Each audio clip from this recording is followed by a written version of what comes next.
ओम संस्कार अकादमी के YouTube channel संस्कार स्टडीज में आपका स्वागत है।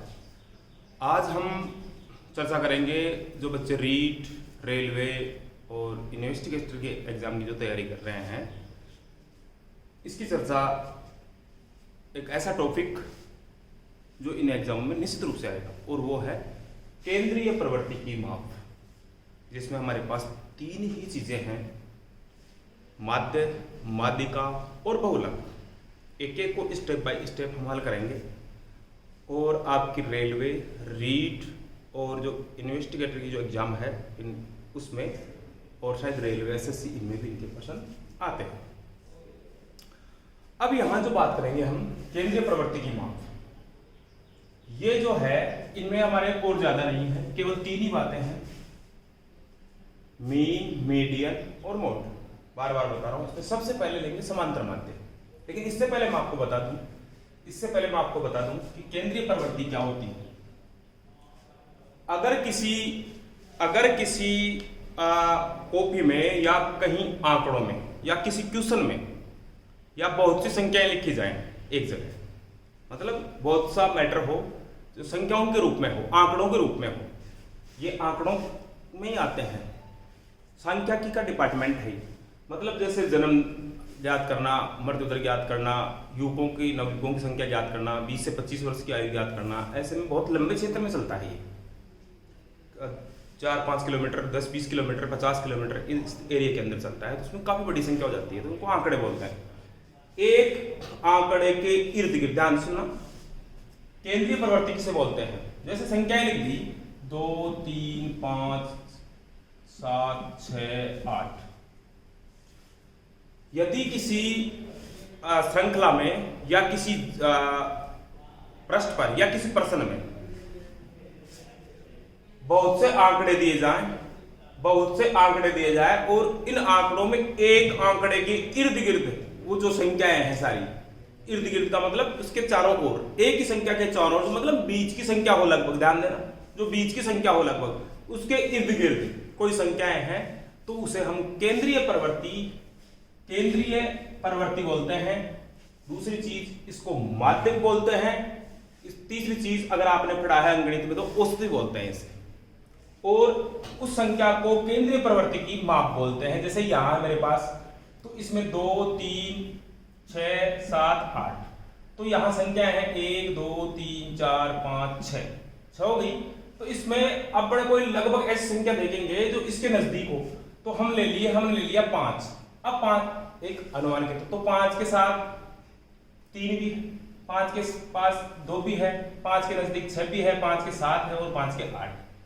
बाकी इसका अगर हुआ एक्चुअल में निकालते हैं तो इनका योग करते हैं, 2, 3, 5, 7, 6, 8, इनको जोड़ते हैं, 2 + 3 + 5 + 7 + 6 + 8, इनको जोड़ लिया, 3 × 5, 5 × 10, 7 × 17 और 6 × 23 और 8 23 और 8 31, 31 बटे 1, 2, 3, 4, 5, 6, 31 बटे 6 ले लिया आपने, तो 6 पंजे 30, 5 से 1 बटे 6। ये इस आंकड़े के इर्द गिर्द ये सभी संख्याएं हैं, इससे समान दूरी पर है ये। तो किसी भी जगह, ध्यान देना, मैं दोबारा रिपीट कर रहा हूं, अगर किन्हीं आंकड़ों में एक ही आंकड़े के इर्द गिर्द कोई संख्या हो, उसके पास में जो संख्याएं हैं, और उस आंकड़े के इर्द गिर्द जो संख्या है, तो वो आंकड़ा या जो इर्द गिर्द है वो क्या कहलाता है, जिसके इर्द गिर्द है वो केंद्रीय प्रवृत्ति कहलाता है, और उसी को हम केंद्रीय प्रवृत्ति की माप बोलते हैं। जब निकालते हैं तो इसका, तो केंद्रीय प्रवृत्ति की माप बोलते हैं। नंबर 2, और इसको हम माध्य भी बोलते हैं। इसको क्या बोलते हैं? माध्य। अब ये जो है, ये कितने प्रकार के होते हैं ये आपको बता दूं। ये जो है अपने पास, ये हमारे पास 2 ही प्रकार के होते हैं। मुख्य रूप से, मोटे रूप से कितने प्रकार के होते हैं? 2 प्रकार के होते हैं। तो इसमें पहले है आपके पास गणितीय माध्य। ये 2 प्रकार के होते हैं। एक तो है गणितीय माध्य, ध्यान देना, पर्सन थ्योरेटिकल रूप से भी आ सकता है गणितीय माध्य, जिसमें सबसे पहले आता है समांतर माध्य। समांतर माध्य, इसको आप अपनी भाषा में औसत भी बोल सकते हैं, बहुत इजी है ये समांतर माध्य। नंबर 2 है गुणोत्तर माध्य, मतलब गुणज में चलता है, गुणोत्तर माध्य। और थर्ड है हरात्मक माध्य, ये भिन्न में चलता है हरात्मक माध्य। जैसे यहाँ 2 4 6 ऐसे, ये चलता है 2 4 8 16 ऐसे, ये चलता है 1/2 1/4 1/6 या 1/8 ऐसे चलता है। ध्यान रखिए हमारे सिलेबस में ये नहीं है, हमारे यहाँ यही है, जिसको क्या बोलते हैं हम समांतर माध्य या औसत या माध्य भी बोल सकते हैं, या माध्य भी बोल सकते हैं। इसको केंद्रीय प्रवृत्ति की माप, केंद्रीय प्रवृत्ति और माध्य या औसत ये बोलते हैं। और ये याद करना है तो इसका संकेत है x बार, x के ऊपर बार लगा दिया, इसका मतलब होता है समांतर माध्य। यहां लिख सकते हैं आप समांतर माध्य। ध्यान रखिए समांतर माध्य का संकेत, ये एक संकेत है x बार, ये समांतर माध्य का संकेत है। अब ये कैसे निकालते हैं ध्यान रखिए। हाँ सॉरी, एक हो गया गणितीय माध्य जिसमें समांतर गुणोत्तर हरात्मक, दूसरा हो गया अपने पास नंबर 2 है स्थैतिक माध्य। स्थैतिक माध्य इसमें है 2, माध्यिका और बहुलक, माध्यिका और दूसरा है बहुलक। इसको बोलते हैं मीन समांतर माध्य को, मीडियन और मोड। ध्यान रखिए ये 3 ही है हमारे सिलेबस में, चाहे आप रीट की तैयारी करें, चाहे रेलवे, चाहे एसएससी और चाहे इन्वेस्टिगेशन एग्जाम की तैयारी करें। तो यहां आपको ये समझना है कि हमारे पास 3 ही है, मीन मोड मीडियन। माध्य, समांतर माध्य, माध्यिका और बहुलक, इन 3 की ही हम चर्चा करेंगे। यही आपके कोर्स में है, बाकी ये आपके कोर्स में नहीं है। चाहे आप आईएएस तक की तैयारी कर लें, अगर सामान्य गणित की चर्चा करते हैं, गणित की चर्चा करते हैं तो ये नहीं आते हैं, ये फिर गणित के मैथमेटिक्स के सिलेबस में चले गए। ठीक है, अब हम चर्चा करेंगे समांतर माध्य। किसकी बात करते हैं? समांतर माध्य की चर्चा करते हैं। और समांतर माध्य में हम आपको एक एक चीज क्लियर करते हैं, समांतर माध्य की एक एक चीज क्लियर कर रहे हैं हम यहाँ, और वो देख लें आप ध्यान से। समांतर माध्य मैंने बताया, एक तो गणितीय माध्य, एक स्थैतिक माध्य, दोनों स्थैतिक माध्य हल करेंगे, गणितीय माध्य में समांतर माध्य लेंगे। जैसे यहाँ 2 5 6 8 9 पर्सन है एक हमारे पास, का माध्य याद करें, का माध्य होगा, का माध्य होगा। तो आप क्या करेंगे, सबसे पहले आप माध्य निकालने के लिए ध्यान रखिए x बार समांतर माध्य या माध्य, यहाँ औसत भी एवरेज उसको आप पढ़ा है आपने पीछे, समांतर माध्य, इनको योग करेंगे, इनका योग करेंगे 5 2 7 और 6 7 और 6 13 13 और 8 13 और 8 21 और 9 30, दोबारा जोड़ ले 9 17 23 और 7 30 30 बटे ये कितनी संख्या है हमारे पास 1 2 3 4 5, तो 5 का भाग। मतलब यहां क्या करना है आपको, अगर कोई संख्याएं दी जाए तो औसत निकालना है आपको। क्या करना है? औसत। औसत ही समांतर माध्य होता है, औसत ही समांतर माध्य होता है। समांतर माध्य का मतलब है औसत, समांतर माध्य का मतलब है औसत, जिसको आपने पढ़ा है एवरेज, वही समांतर माध्य है। तो यहां इसको लिखने का समांतर माध्य का ये है, इसको लिखेंगे, इनका योग करेंगे तो इसको क्या बोलेंगे? सिग्मा। सिग्मा जो होता है ये जो आपका है सिग्मा है, और इसको हम, इसका जो अर्थ निकलता है वो करना होता है योग, जिसके आगे लगा है मतलब उसका योग। तो यहाँ इनका योग करेंगे, सिग्मा x लिख देते हैं, इसमें कुछ है नहीं, तो सिग्मा x बटे n। n का मतलब काउंटिंग होती है, मैंने पिछले प्रश्न में भी आपको बताया, n का मतलब काउंटिंग होती है। तो इनका योग किया आपने, इनका योग किया तो 30 आया, 30 में आपने 5 है तो 5 का भाग दे दिया, 6 तो 6 का भाग दे दिया, 7 तो 7 का दे दिया, 5 6 30, 6 इसका माध्य हो गया। केंद्रीय प्रवृत्ति माप मतलब ये 6 के इर्द गिर्द ही घूमते हैं। ये जो आंकड़े हैं वो किसके इर्द गिर्द हैं? 6 के इर्द गिर्द ये आंकड़े हैं। अब 6 के इर्द गिर्द हैं तो इससे आगे के जो प्रश्न बनेंगे इस 6 से ही मैटर रिलेट करेगा। तो लेकिन यहाँ ये बेसिक चीजें हैं। अब इसमें जैसे मान लेते हैं, यहाँ हमारे पास ये प्रश्न है जिसका माध्य होगा तो आप बता दीजिए ये 6 होगा। अब यहाँ आ गई आपके पास एक संख्या, यहाँ x दे दिया और ये कहा कि इसका, यहां मैं हटाता हूं थोड़ा सा और आपको बताता हूं, का माध्य का x बार बराबर 6 हो तो x की वैल्यू होगी, x की वैल्यू पूछ रही है मतलब x का मान होगा। ऐसा प्रश्न आया है एग्जाम में और आ भी सकता है। तो यहाँ हमारे पास अभी बताया मैंने आपको कि संख्याओं का राशियों का योग बटे राशियों की संख्या, उसमें आपने ऐसे पढ़ा था राशियों का योग बटे राशियों की संख्या। तो यहाँ आप योग करेंगे तो ध्यान देना है, ये हो जाएगा आपके पास 28 प्लस x। ध्यान रखना इसको 28x नहीं करना है, ये गुणा होने पर होता है, ऐसा गुणा होने पर होता है। ये अज्ञात संख्या, इसको ऐसा कैसा रहने दो भाई। आपको मैंने सूत्र दिया था वो ये तो दिया था x बार बटे 28 प्लस x बटे n। तो x बार कितना है मेरे पास, x बार दिया है 6 और संख्या कितनी है जी 5 है। 1 2 3 4 5 टोटल 5 संख्या है। तो यहाँ मल्टीप्लाई करेंगे 6 पंजे 30, 28 प्लस x दिखाएंगे इधर 2, x की वैल्यू कितनी आ गई 2, आपके पास x की वैल्यू आ गई। तो इसका मान कितना, x की वैल्यू कितनी आ गई 2। तो ये भी हम ज्ञात कर सकते हैं आराम से। अब आगे प्रश्न, हाँ तो प्रश्न आपके सामने है। प्रश्न है, देखिए प्रश्न आपके सामने है 52 75 40 70 43 40 65 35 48 52 का माध्य होगा। प्रश्न हुई जो अभी हमने किया है, इनको योग करेंगे 1 2 3 4 5 6 7 8 9 10। तो इनको जोड़ लेंगे और 10 का भाग दे देंगे। तो यहाँ x बार बराबर सिग्मा, सिग्मा का मतलब योग, सिग्मा सॉरी x, यहाँ f से इनसे मतलब नहीं है, x बटे इसको x बोलते हैं हम n। तो यहाँ इनको जोड़ेंगे 52 75 40 70, इनको जोड़ने पर हमारे पास योग आएगा 2 10 15 20 23 28 2 30 0 5 9 3 12 6 18 और 4 22 और 4 26 और 7 33 और 37 7 44 और 5 49 और हासिल की कितने थे अपने पास 3। तो 49 और 3 52 बटे योग 10, हमारे पास इसका आंसर आ गया 52। मतलब 52 के इर्द गिर्द ये संख्याएं घूम रही है, 52 से समान दूरी पर है, 52 के इर्द गिर्द ये संख्याएं घूम रही है।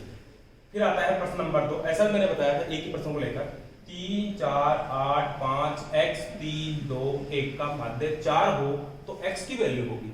तो 1 2 3 4 5 6 7 8, तो यहाँ 8 हो गया। तो x बार सिग्मा x बटे n, तो इनका योग करेंगे 4 और 3 7 8 15 20 23 और 3 26। तो यहाँ लिखेंगे 26 प्लस x। ये जो सिग्मा x है ना, ये तो पूरे का योग बता रहा है और ये x की अलग है, यहाँ ये x अलग बटे कितनी संख्याएं हैं अभी गिना आपने 8 1 2 3 4 5 6 7 8। तो 8 का भाग दे दिया और x बार की वैल्यू कितनी है, समांतर माध्य का मतलब x बार।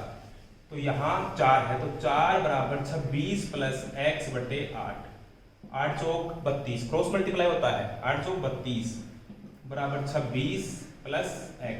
तो ये इधर आ गए, तो ये हो गया 32 में 26 गए तो 6x। x की वैल्यू कितनी आ गई 6, हमारे पास x की वैल्यू आ गई, कितनी आ गई 6x की वैल्यू आ गई।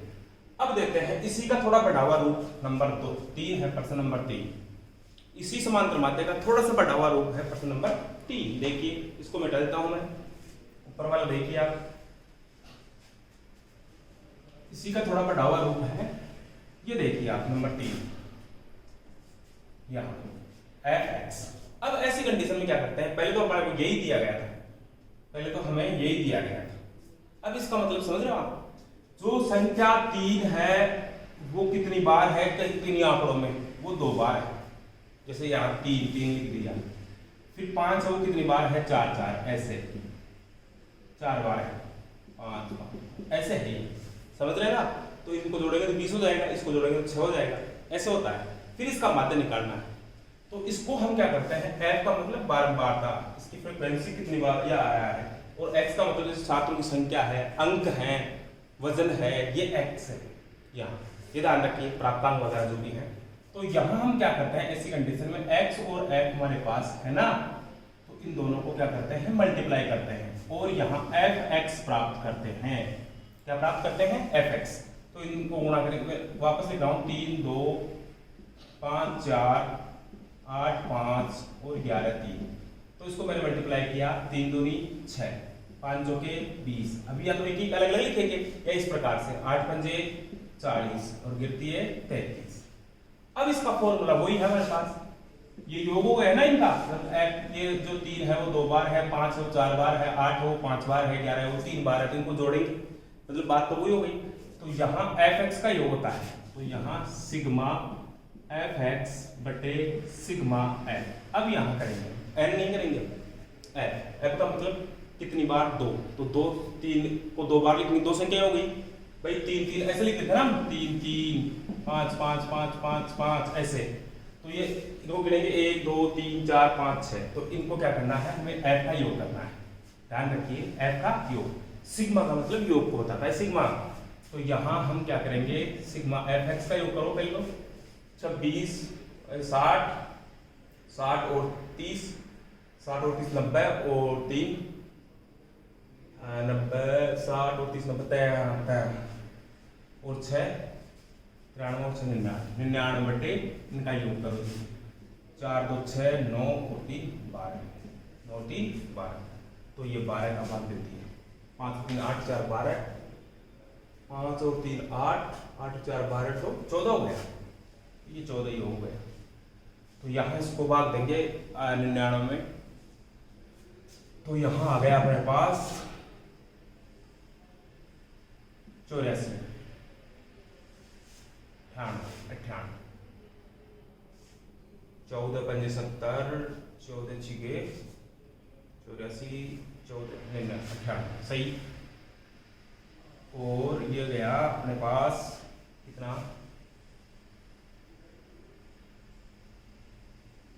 1, यहाँ बच गया 0, यहाँ 7, वापस 7.07 7.07, इसका क्या आ गया, x बार आ गया, माध्य कितना आया 7.07।